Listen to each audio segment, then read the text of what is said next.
O que é o batismo no Espírito Santo? Boa pergunta, e como pentecostal, talvez você vá se surpreender com a minha resposta. Eu cresci e vim de uma tradição que afirmava que o batismo no Espírito Santo era uma segunda iniciação na nossa carreira cristã.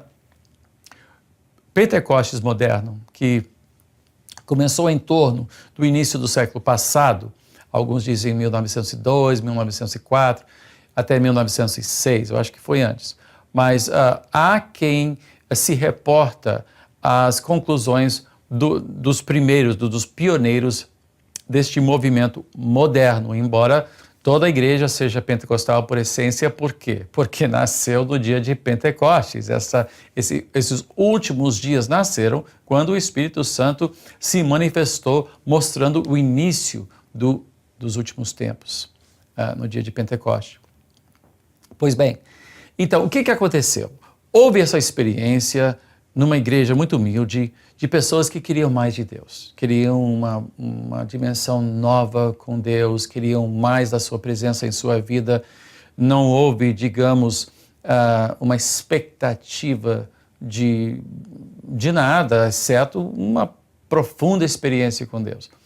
Disso nasceu um movimento, onde o Espírito Santo agiu com sinais e prodígios, línguas estranhas, e muitos se reportaram a esta experiência que cristãos estavam tendo como o início de uma nova dimensão em Deus. De fato, foi o início de uma nova dimensão em Deus, mas não uma segunda iniciação.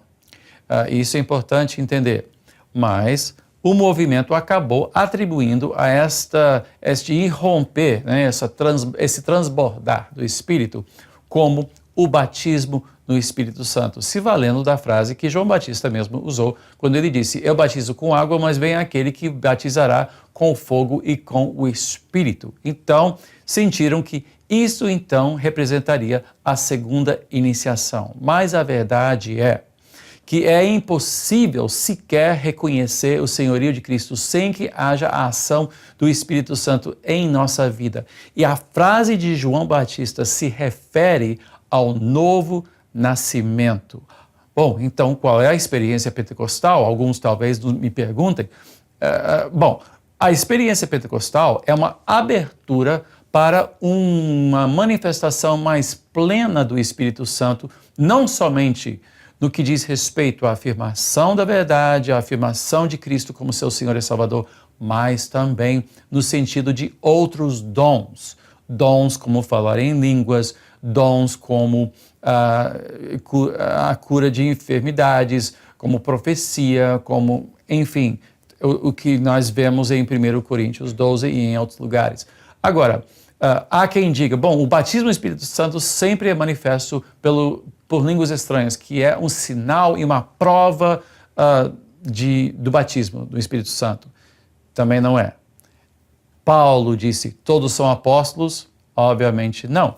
Todos são profetas? Obviamente não. E ele ainda perguntou, todos falam em línguas? Também, seguindo a linha de raciocínio de Paulo em 1 Coríntios 12, nem todos falam em línguas estranhas, mas todos que confessam Cristo como Senhor têm o Espírito Santo agindo em suas vidas.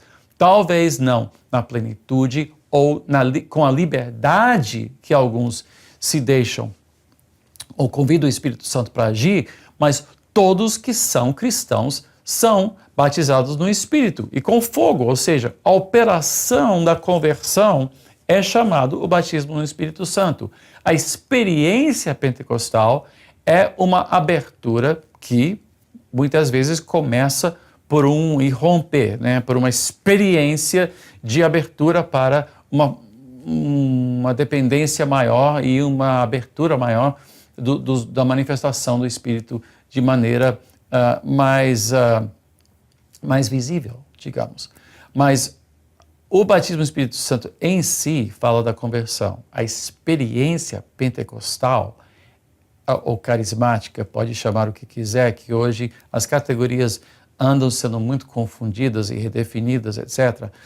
Nós temos que entender que O pentecostal é aquele que se abre para o mover do Espírito. Agora, Paulo disse que nós temos que nos deixar encher pelo Espírito, que isso não é apenas uma experiência que devemos ter, mas é um modo de vida que começa, obviamente, no momento que a pessoa se abre para isso, mas que nós devemos continuar sempre a nos abrir e nos deixar encher do Espírito Santo, deixando o Espírito Santo agir por nosso intermédio.